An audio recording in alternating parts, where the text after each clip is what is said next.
Es un gozo estar con ustedes en esta mañana y quisiera recordarles el tema que nos convoca por este mes en Koinonos y es Caminando en Sabiduría, ¿cierto? Y uno de los aspectos que no podemos perder de vista a la hora de hablar y precisamente caminar en sabiduría para con nosotros tiene que ver con lo económico, con las finanzas. Ahora bien, en el día de hoy no pretendo dar tips o recomendaciones para ser un buen administrador con nuestros recursos financieros, pero sí pienso que ante la actualidad que estamos viviendo, apreciados hermanos, nosotros sí necesitamos considerar nuestras finanzas como ministros a la luz desde una perspectiva de la palabra de Dios.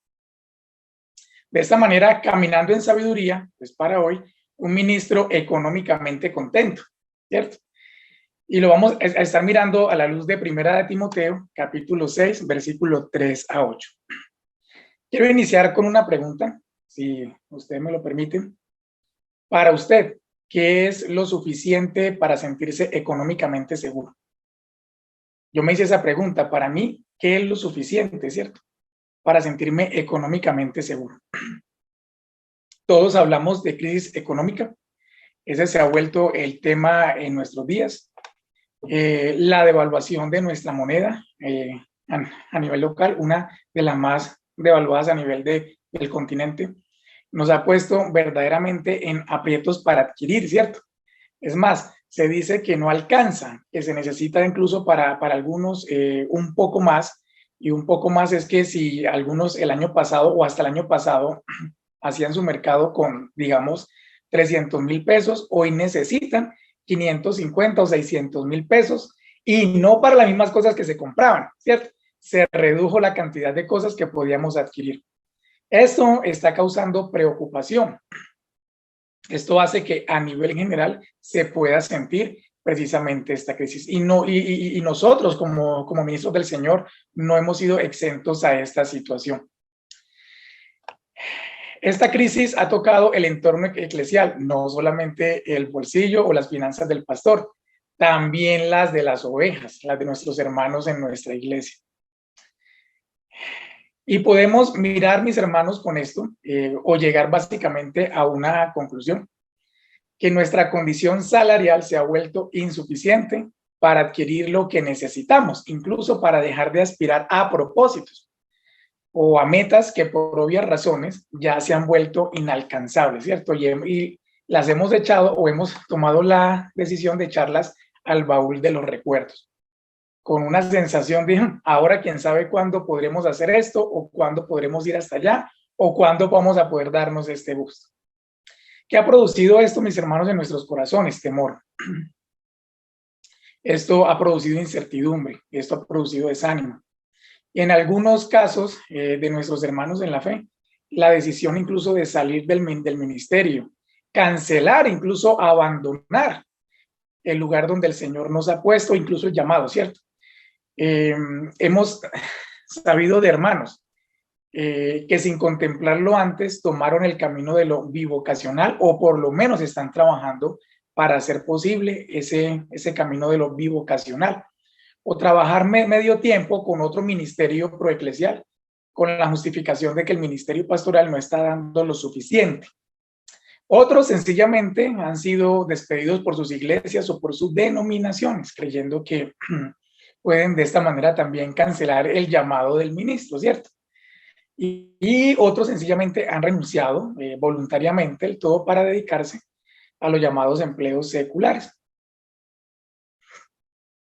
Y como yo les decía, hay justificación para eso ante la situación que se vive con la crisis económica, ¿cierto? Ahora bien, mis hermanos, otros, por el contrario, y sabemos de eso, se han quedado ensimismados en la fortuna de que su estatus salarial incluso aumentó, no cambió, se redujo, aumentó, ¿cierto? Ellos dirían para ellos un bien, positivamente hablando, gracias a las buenas condiciones económicas de su congregación, y eso pues está bien.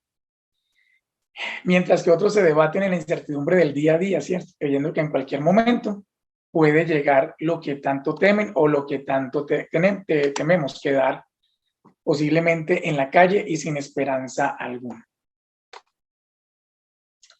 Esto ha quitado el gozo de servir. Es una percepción generalizada, ¿cierto? Ha quitado el gozo para servir.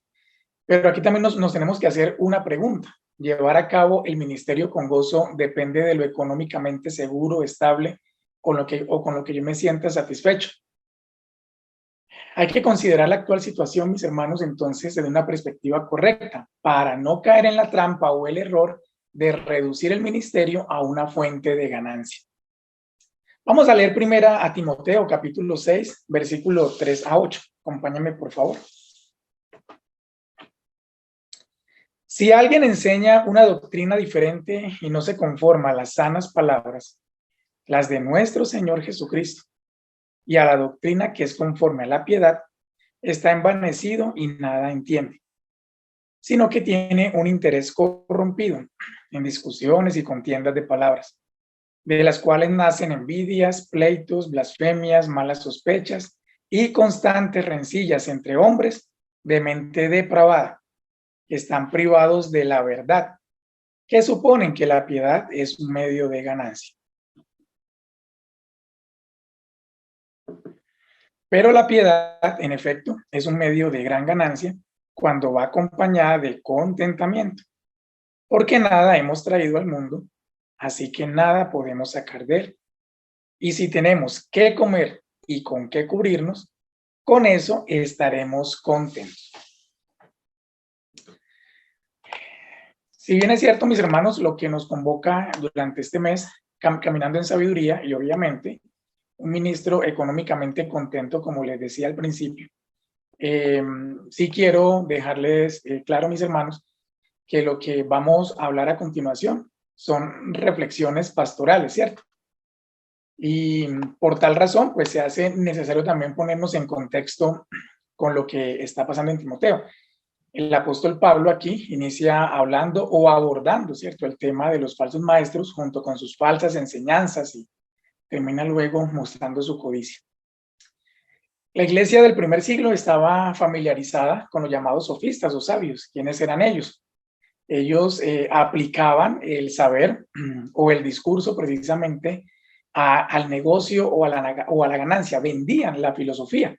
Eso era muy conocido en el primer siglo y por la iglesia del primer siglo. Ellos eran los que pretendían enseñar a hombres convocando en las plazas multitudes, y era el deseo de ellos. Eran como los famosos de hoy en los conciertos del estadio, ¿cierto?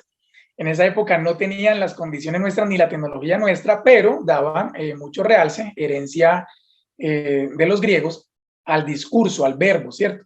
Entonces convocaban grandes personas que pretendían precisamente escuchar alguna novedad que los sacara de su rutina y, ¿por qué no?, entretenerlos también. Entonces esta era la generosidad la generalidad del espectáculo en la época y lo que convocaba a las masas.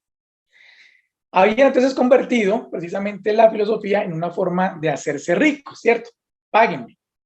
Y yo les prometo darle un conocimiento que les dará para toda la vida, vengan. Y con eso también ellos, ¿qué hacían? Demostraciones de hablar en público para que precisamente la gente se sintiera fascinada. Era la época de la palabra hablada y era muy fuerte en todo este contexto del imperio, específicamente el de la herencia griega. Les encantaban entonces los oradores y habían los sofistas ambulantes que iban de aquí para allá, de pueblo en pueblo, y pues, los más famosos de ciudad en ciudad prestigiosa, haciendo precisamente sus demostraciones oratorias. La iglesia por el momento estaba creciendo y obviamente no era extraño que habían también maestros, ¿cierto? Y los maestros de la época, su referente tenía que ver también con estos sofistas ambulantes, con este estilo que tenía invadido todas o la mayoría de las ciudades con sus culturas en la época. Los profetas también eran ambulantes y esa forma de vida les concedía o les confería cierto prestigio. Obviamente, como era la forma que llamaba la atención, muchos de esos profetas ambulantes querían también tomar la iglesia como el entorno o el espacio propicio para darse a conocer y captar también sus multitudes. Esa era una primera intención. La segunda intención, obviamente, era el recurso económico, ¿cierto? Muchos de ellos se volvieron traficantes de la palabra, literalmente negociadores de la palabra para obtener ganancias económicas. Entonces ellos, y obviamente en la época en la iglesia, cada quien que creía que tenía un mensaje para darlo, tenía la libertad para darlo. La iglesia no estaba organizada como ya fue pasando para el siglo segundo y hasta nuestros días. Así que la puerta estaba abierta para que todos estos personajes sencillamente entraran a propagar un mensaje. Pero tristemente era un mensaje falso, aunque el rótulo fuera el evangelio. Estos falsos maestros estaban sedientos de alabanza y su criterio, mis hermanos, eran los números, no solamente los económicos, sino también las personas. Así que en 1 Timoteo capítulo 6, versículo 3 a 10, Pablo vuelve una vez más a este problema de los falsos maestros con sus falsas enseñanzas. Y señala la tendencia de ellos de promover división, obviamente, y de dejar claro que su intención está marcada desde lo más profundo de su corazón con la codicia. Es un corazón que no se ha entregado a Cristo, no conoce a Cristo. Entonces, ¿cómo va a hablar la palabra de Cristo con las intenciones que la misma palabra de Cristo propone o promueve? Eso es imposible, está claro, ¿cierto? Lo que ellos hacen con sus intenciones. Entonces, esto lleva a que se reflexione, en el caso de Pablo a Timoteo, sobre la perspectiva correcta que debe tener Timoteo en cuanto a las posesiones materiales. Y estas reflexiones, mis hermanos, sirven de advertencia para nosotros, para precisamente no reducir el ministerio a una fuente de ganancia en tiempos de crisis económica. Y pensando en esto, básicamente recojo estas reflexiones en dos ideas grandes con sus implicaciones. De los versículos 3 a 5, mis hermanos, ¿por qué nosotros no podemos reducir el ministerio a una fuente de ganancia? Cuando el ministro sirve motivado por el deseo de obtener riquezas, distorsiona la verdad al estilo de los falsos maestros. Cuando el ministro sirve motivado por el deseo de obtener riquezas, distorsiona la verdad al estilo de los falsos maestros. Versículos 3 a 5.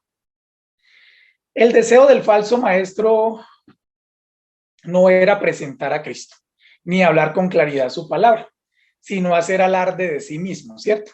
Aquí estoy yo y mírenme cuán bonito hablo y cuán lógico hablo, y mire que mis palabras son coherentes y la forma tan hermosa que les puede llegar y darles una novedad a ustedes. Entonces, están muy preocupados por presentar sus puntos de vista, que en realidad traer las personas a la palabra de Dios para que pongan en ella su esperanza. Ahora bien, para nosotros, mis hermanos, cuando el ministro está centrado en la necesidad económica o estamos centrados en nuestra necesidad económica, nos vemos tentados a hacer negociaciones hermenéuticas con los textos bíblicos para obtener una enseñanza que nos permita manipular o mover a los consiervos a soltar los recursos con el pretexto de sostener la obra, o sencillamente adaptar la palabra a la comodidad de la audiencia para que no se nos vayan a ir y por el contrario sigan allí con sus recursos porque los necesitamos. Los falsos maestros están centrados obviamente en su persona, en su condición, están obviamente centrados en su ego, pero cuando nosotros estamos centrados en lo económico, precisamente, o en las ganancias, tomamos el mismo camino de estos falsos maestros, ¿cierto? Porque condicionamos la verdad de la escritura y de la misma enseñanza a una necesidad y obviamente a captar la atención de la audiencia bajo bajo un mismo llamado, y tiene que ver también con esa parte económica. De esta manera, mis hermanos, nosotros, si no estamos conscientes de esto, terminamos resistiendo a la verdad y haciendo que nuestra audiencia también se resista a la verdad. Lo otro que quiero mostrar bajo esta primera idea que les presenté es que el falso maestro era un perturbador de la paz. Era experto en causar divisiones, problemas, contiendas, obviamente por su mismo discurso y porque necesitaba que la atención estuviera concentrada en él.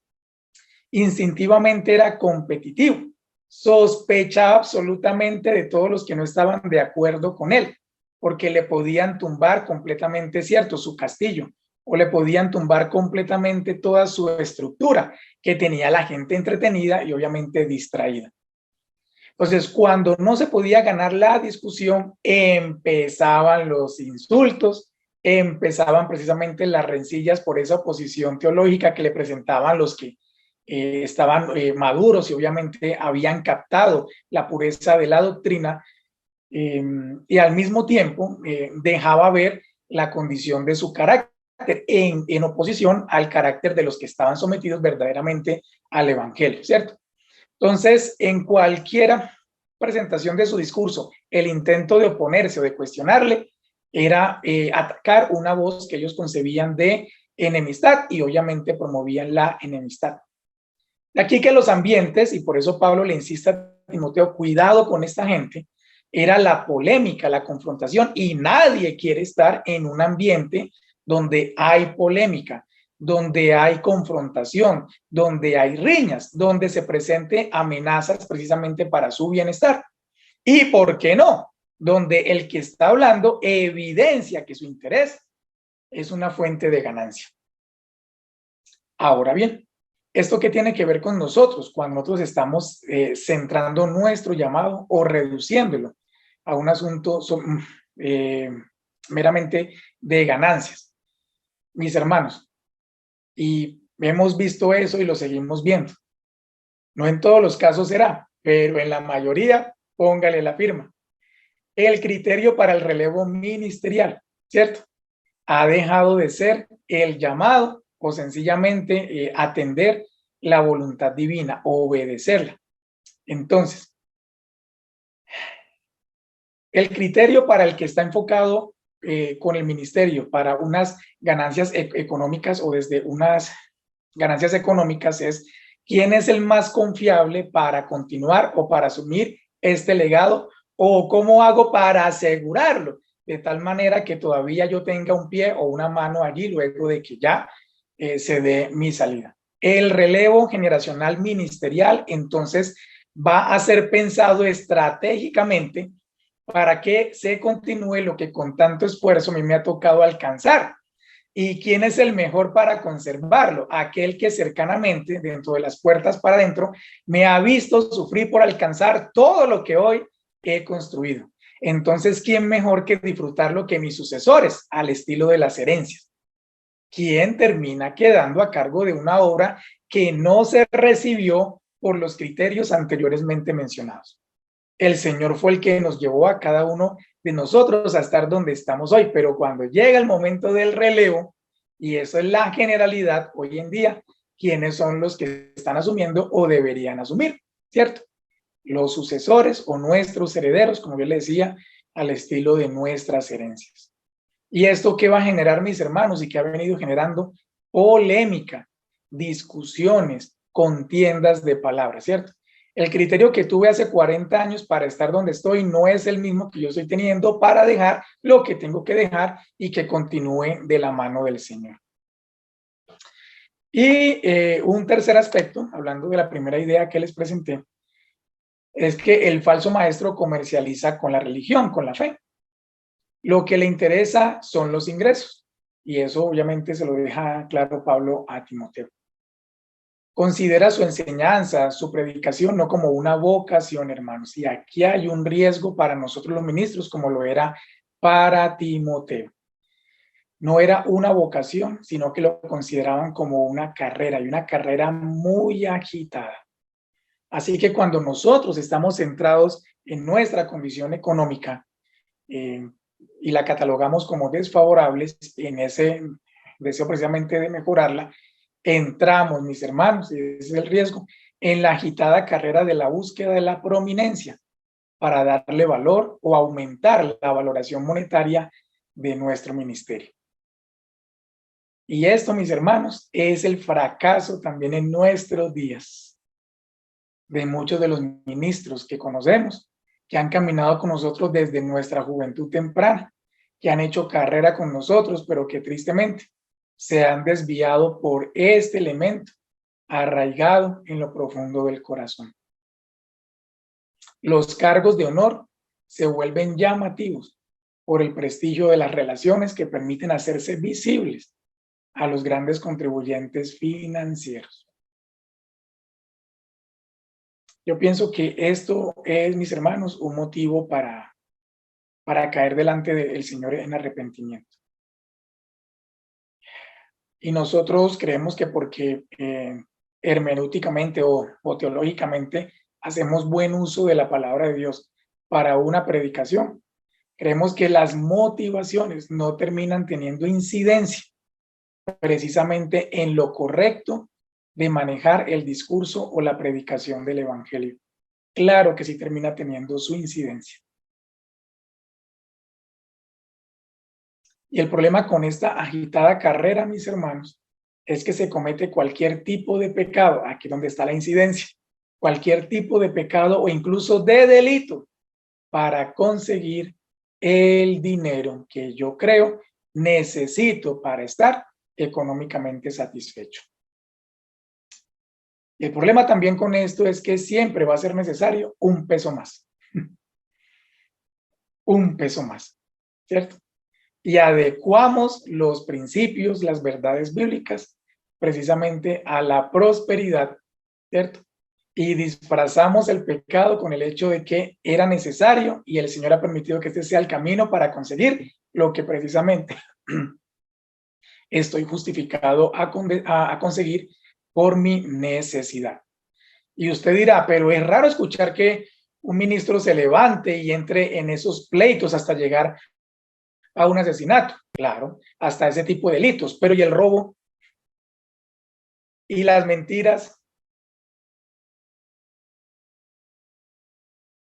¿Y el hacer lo que sea para sacar a otro del camino? Incluso inventamos chismes, usted ya lo sabe como yo lo sé, para sacar a alguien del camino que nos está haciendo estorbo con su control o con sus reglas precisamente para hacer que las cosas sean transparentes.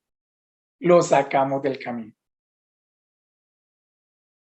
Al estilo de las grandes conjeturas e inquietudes políticas y de las mafias de nuestras sociedades actuales.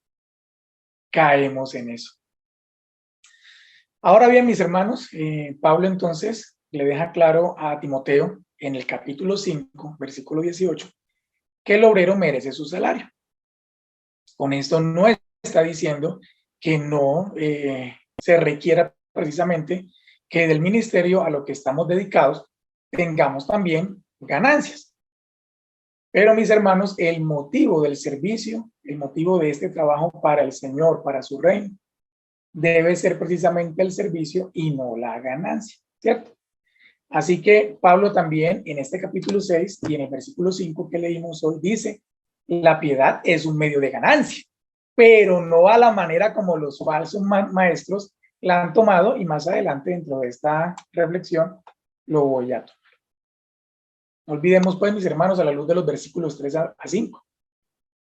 Cuando el ministro sirve motivado por el deseo de obtener riquezas, distorsiona la verdad al estilo de los falsos maestros. Hay un segundo aspecto o idea, o gran idea que quiero abordar a la luz de los versículos 6 a 8. Cuando el ministro sirve dispuesto a contentarse con poco, está motivado por la confianza de que sus necesidades son satisfechas por el que lo llamó al ministerio. ¿Quién nos llamó al ministerio? El Señor Jesucristo, ¿cierto? Debo aclarar algunas cosas para no quedar pues que yo estoy hablando aquí y que incluso pues el pasaje pueda estar haciendo una defensa de la pobreza. Quiero hacer algunas aclaraciones, mis hermanos. La palabra que se utiliza aquí para contentamiento, hace referencia a una estructura mental interna totalmente independiente o ajena de condiciones o de circunstancias o de cosas externas, ¿cierto? Y que eso que está dentro precisamente hace parte de ese secreto de la felicidad. Ahora bien, cuando el apóstol Pablo da a Timoteo este llamado, le da a entender que el contentamiento para él, haciendo la obra del Señor, el llamado que él le dio, nunca depende de la posesión de cosas externas. Y específicamente aquí, materiales, económicas. De esta manera, entonces, el apóstol Pablo invita a Timoteo, su discípulo, pero también su consiervo, Le invita al contentamiento y le está animando para que sea un gran hombre de Dios, aprendiendo a estar siempre contento con poco. El apóstol Pablo tiene la autoridad moral para decírselo a él. Él ha aprendido a contentarse con poco, incluso dando mucho de su servicio al Señor, y ha entendido que esa es su vida, ¿cierto? A un sacrificio extremo, como le toque, como el Señor le disponga las circunstancias para servir, él lo hace porque él ha entendido que para él esa es su vida, para eso vive el apóstol Pablo y sabe cuál es su recompensa, por eso aprendió y se lo dijo a la iglesia de los filipenses en el capítulo 4, versículo 11, he aprendido a contentarme, cualquiera sea mi situación. El punto es que teniendo incluso abundancia, el apóstol Pablo aprendió a contentarse con poco. ¿Por qué les digo esto? Porque el apóstol Pablo aquí no está defendiendo la pobreza. No se nos está invitando entonces a hacer aquí sacrificios o votos. Si a usted, Señor, lo llama específicamente a eso, es un llamado para eso, pero no es lo que está haciendo este pasaje que estamos considerando hoy. No hay ninguna virtud especial en ser pobre para alcanzar un lugar más en el cielo o alcanzar, bueno, un escalón o alcanzar precisamente un poco más del favor de Dios. No se nos está diciendo eso. Sin embargo, tenemos que ser honestos, mis hermanos, y demás que Timoteo también lo está haciendo, ¿cierto? Es difícil pasar por angustias, específicamente cuando se llega el fin de mes y no tenemos con qué cubrir muchas cosas, ¿cierto? Es ahí donde nos volvemos a encontrar con nuestras necesidades económicas, son una realidad. Pero para un ministro como Timoteo, como ustedes y yo, mis hermanos, nos tenemos que contentar o aprendernos a contentar porque estamos en ese camino con poco. ¿Qué significa eso, mis hermanos? El ministro de Dios puede que tenga todo y en abundancia, pero debe estar dispuesto a contentarse con poco. Este es el llamado que el apóstol Pablo le está haciendo a Timoteo. ¿Por qué? Porque, mis hermanos, la fortuna, incluso para el creyente, también sufre reveses. Nos ha tocado y en cualquier momento nos puede también volver o repetirse dicha situación, como les toca también a los que no conocen de Cristo, ¿cierto? A los que no le sirven o a los que no caminan con él. Por eso mismo, entonces, Timoteo no debe, no debe dejarse inquietar por su condición, sea poca, incluso aún teniendo abundancia, porque en cualquier momento le puede llegar un revés. Y el problema con nosotros, mis hermanos, en nuestra actualidad, hasta donde vamos en este momento, es que nadie quiere vivir con poco. Incluso tomando la decisión de hacerlo, estando en una condición de ventaja o de suficiencia o de abundancia económica. No queremos tomar la decisión por nuestra cuenta de vivir con poco. Aún estando en las propiedades que tenemos o aún teniendo las condiciones materiales que tenemos. Esto es una decisión que sí debemos tomar, mis hermanos. A otros hermanos en nuestro continente, por las situaciones sociopolíticas, económicas que les llegaron, les ha tocado aprender a vivir con poco y estaban incluso en mejores condiciones económicas que las nuestras. Los recursos económicos, y esto para Timoteo y obviamente para nosotros, y materiales, por muy buenos o abundantes que sean, no tienen el poder de producir felicidad. Hay que recordar, tanto en esa época como en la nuestra, muchos ricos han muerto con tristeza, con melancolía, con depresión, o mis hermanos, con la sensación de insuficiencia. A pesar de que humanamente uno diría, pero si tenía la vida resuelta, pues resulta que no. La felicidad del ministro está en saber que sus necesidades son satisfechas por el que lo llamó al ministerio, el Señor Jesucristo. Hay que entonces considerar las razones del por qué estoy actualmente angustiado, estresado o temeroso con la situación actual de crisis económica. Pues para nosotros se nos hace necesario recordar, a la luz de lo que les mencioné, ¿cierto? Cuando el ministro sirve dispuesto a contentarse con poco, está motivado por la confianza de que sus necesidades son satisfechas por el que lo llamó al ministerio, nuestro Señor Jesucristo. ¿Cómo estar satisfecho con lo poco o quién está satisfecho con lo poco? Tenemos claro que no podemos ser llevados o pensar nuestro ministerio o llevarlo a cabo por ganancias lucrativas.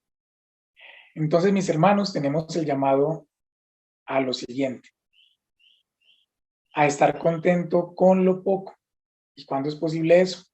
Cuando la gratitud llena nuestro corazón. Es necesario agradecer al Señor por su provisión y es necesario agradecer al Señor por los instrumentos que envía a nuestras vidas para que también su provisión sea posible.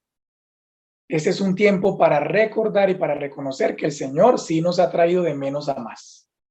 Nuestra condición actual no es la misma de hace 20 años ni de hace 40 años de que estamos sirviendo al Señor, ¿cierto? Entonces, qué bonito recordar, Señor, en medio de esta situación que vivimos, yo sí debo agradecer que tú sí me has prosperado, de que en el ministerio sí he visto tu provisión, sí he visto las ganancias y la provisión para mi casa, para los míos, para tener lo que actualmente tenemos. Y también agradecerte que has usado corazones, Señor, dispuestos para sostener el llamado que tú me has hecho, sin tener que preocuparme por otras cosas más que por tu palabra, la oración y el pastorear a los hermanos en la fe.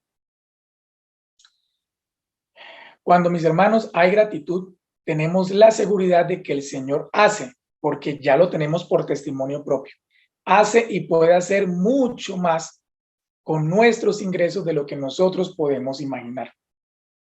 Nosotros hoy vemos la condición de que rebaja nuestra condición económica, pero no estamos viendo lo que el Señor puede hacer con dicha condición económica, hasta dónde la puede llevar, y no necesariamente porque la vaya a aumentar. Es que, mis hermanos, el Señor es el que prospera y el que bendice todas las áreas de sus servidores. Él es nuestro jefe y está verdaderamente interesado perfectamente en el bienestar de sus obreros. Todo viene en la mano de Dios, mis hermanos. Entonces, con gratitud, debemos reconocer lo que es así. Y cuando hablo, mis hermanos, de que el Señor prospera todas las áreas de nuestra vida, es que el salario del Señor es un salario integral. No solamente es económico o material o de bienes, es también emocional para permitirnos disfrutar con gozo eso que nos entrega, y también las condiciones físicas y en nuestro entorno para disfrutarlo. Entonces, ¿cómo no estar agradecidos con el Señor? Y al mismo tiempo, la gratitud nos ayuda a desenfocarnos precisamente de lo que hemos puesto o hacia lo que estamos reduciendo o hemos reducido nuestro ministerio a una mera ganancia económica. Debemos aprender a contentarnos para no caer en la trampa de la avaricia, es decir, no solamente la gratitud, también el contentamiento. Esto es necesario para llevarnos, mis hermanos, a estar satisfechos con poco. Contentarnos para no caer en la trampa de la avaricia, ni enredarnos en los negocios de la vida que nos distraen o nos van a distraer de hacer la obra que nos ha sido encomendada, para no caer en la trampa de la avaricia. Y el Señor a ustedes o a mí en cualquier momento, en este momento, nos puede dar una oportunidad económica extra. No estoy en contra de eso, ¿cierto? No estoy en contra de esa oportunidad económica extra, un negocio, yo qué sé. Pero, mis hermanos, no puede ser nuestra aspiración, ¿cierto? Ahora bien, en el contentamiento y en las actuales condiciones económicas que tenemos, nosotros también debemos recordar algo, y esto también es sabiduría. Debemos ser organizados en nuestra administración presupuestal de los actuales recursos que el Señor nos ha dado. Es necesario ser honestos con nosotros mismos. ¿Cómo hemos manejado los recursos que el Señor nos ha entregado hasta el día de hoy? ¿Cómo hemos establecido nosotros las prioridades? ¿Cómo está organizado nuestro presupuesto? Si está en primer lugar el Señor, como le decimos a los hermanos, y la ofrenda, ¿cierto? Para su obra, para su casa. Si está eso allí en primer lugar, y luego todo lo que implica también administrar ese salario con los compromisos que tenemos. Mis hermanos, el que no aprende a contentarse con lo poco, a considerarlo, ¿cierto? Como una obra de amor y de misericordia del Señor para con nosotros, no vamos a poder darle un manejo inteligente. Y cuando venga el aumento, porque va a llegar, porque ya lo hemos vivido, cuando venga el aumento de parte del Señor, no sabremos cómo manejarlo. Y el aumento que el Señor traiga tampoco nos va a alcanzar. Hay que valorar lo que el Señor hoy nos ha entregado, disfrutarlo, como yo les decía, agradecerlo también, ¿cierto? Pero también, mis hermanos, con sabiduría hay que saberlo administrar. ¿Qué estamos haciendo con nuestros actuales ingresos? Muy bien, mis hermanos. Y un último aspecto en esta segunda idea que les presenté y que quiero considerar es que estar satisfecho o contento significa ser generosos. Entonces, además de la gratitud, además del contentamiento, el Señor nos llama a la generosidad. El Señor nos ha puesto a cada uno de nosotros en una posición para servir a los demás, ¿cierto? Y por lo tanto, servirle a Él. Mis hermanos, ¿esto qué implica? ¿Y qué va a implicar mañana y qué ha implicado en el pasado? Rechazar el deseo de poder y de comodidad humana. Si el Señor Jesucristo es nuestro referente de generosidad, ¿cierto? Mis hermanos, usted ve en él que hasta lo sumo se humilló, se entregó, ¿cierto? No se aferró. Entonces nosotros, ¿cómo no vamos a rechazar el deseo de poder y comodidad? ¿Cómo no vamos a acercarnos a los que sufren? El Señor también permite que estas circunstancias lleguen a nuestras vidas, mis hermanos, para no perder la sensibilidad. Y usted dirá, pero es que a duras penas estoy respondiendo con todo lo de mi casa, la comida de mis hijos, en fin, ¿cómo voy a sacar un poquito para dar a otro? Mis hermanos, siempre va a haber algo para dar y poder aportar, no para resolverle la condición a otro, pero sí para darle tranquilidad, pero sí para decirle, uy, este hermano, este pastor se acordó de mí, o este tío mío que es pastor en medio de la situación en la que está, y su familia se han acordado de mí y de lo poco que tienen también han sacado para aportar o para ayudarme a pasar esta situación o esta necesidad. La generosidad, mis hermanos, en nosotros los creyentes, los ministros, es un enfoque misericordioso de nuestro ministerio, pero también de nuestro dinero y de nuestras posesiones materiales. ¿Dónde comienza la generosidad? Por entregarnos a Dios. Si al Señor se le entrega el corazón y se le somete, se le rinde, pues hermanos, todo lo demás o todas las áreas de nuestra vida se supone que también son entregadas. Entonces, cuando aceptamos que Él es el dueño y que Él es el que dispone también lo que nos da para sus propósitos en función del Evangelio, podemos dar nuestra parte o aportar nuestra generosidad con gozo, como obviamente ya les hablé al principio con el contentamiento, en vez de estar calculando la pequeña cantidad que podemos dar en medio de un apretón o crisis como el que estamos viviendo, o incluso llegarlo a considerar con lástima, como una limosna. No, mis hermanos, ¿cierto? Eso también hay que hacerlo en términos de la sabiduría, sometido al Señor, en oración. Señor, estos son mis recursos, estas son mis necesidades, me has ayudado para cubrirlas, para suplirlas, Señor. ¿A quién debo considerar? Para que nuestro corazón no se aferre a ese poquito, mis hermanos, porque es la tendencia de nosotros. Esa también es una de las razones de ser de las ofrendas, ¿cierto? Que no nos aferremos a eso que el Señor nos da, sino al Señor que lo provee. Entonces, la misma dinámica pasa aquí. Señor, no me quiero aferrar a esto poco y va a llegar el día en que me vas a mejorar mi condición. ¿Cómo? Solamente tú lo sabes, sí, habrá para más, pero en este momento que yo no sea tacaño, que yo no sea indiferente, Señor. Y la forma de que tú me ayudas a desaferrarme es considerando las necesidades como si fueran propias o como si fueran nuestras. Caminando en sabiduría. Ministro económicamente contento. Así nos quiere el Señor, mis hermanos. Este no es un tiempo para servir al Señor con amargura, con resentimiento, con molestia.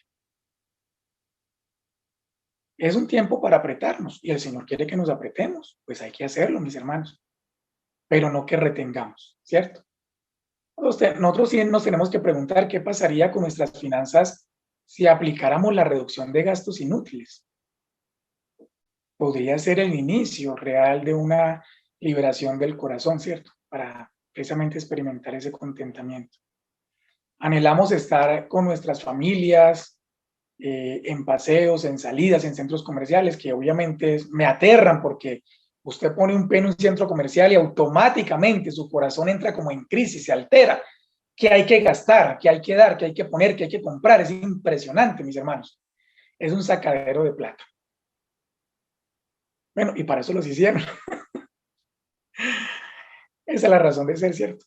Pero ¿qué pasaría en nuestras relaciones familiares, incluso a nivel personal, individual, si aceptáramos que no tenemos mucho recurso monetario para salidas de placer? Eso es cierto por el momento, ¿cierto?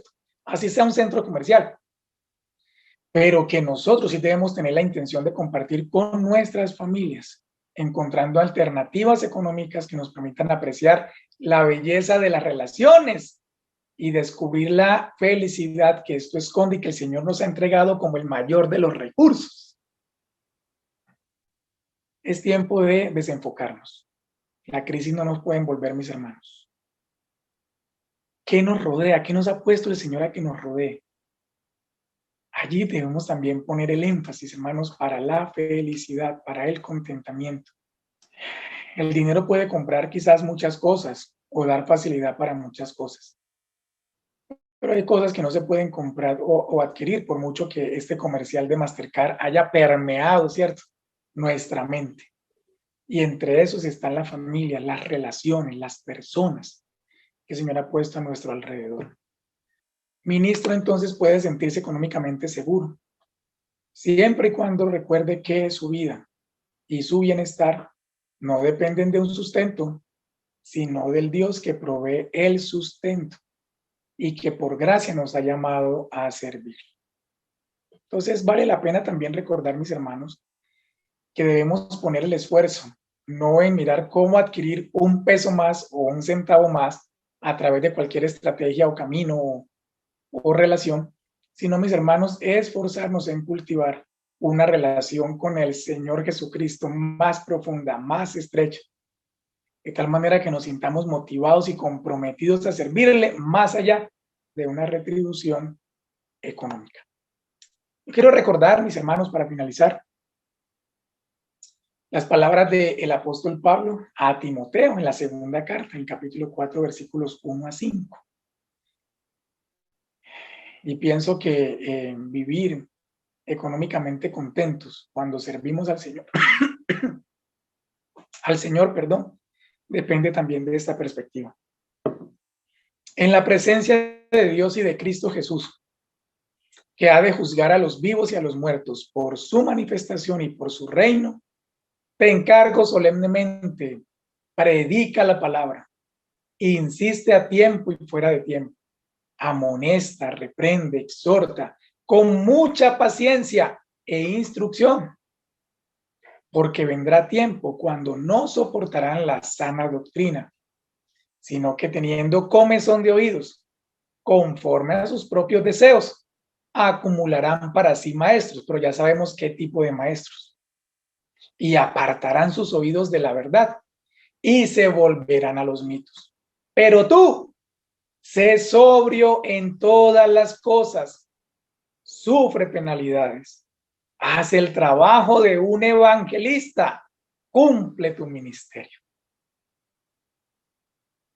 Estas palabras retumben en lo más profundo de nuestro ser, mis hermanos, para que nos acordemos que estamos llamados a sufrir penalidades, a ser sobrios en todas las cosas, a hacer trabajo de un evangelista, a cumplir con nuestro ministerio, más allá de unas ganancias económicas.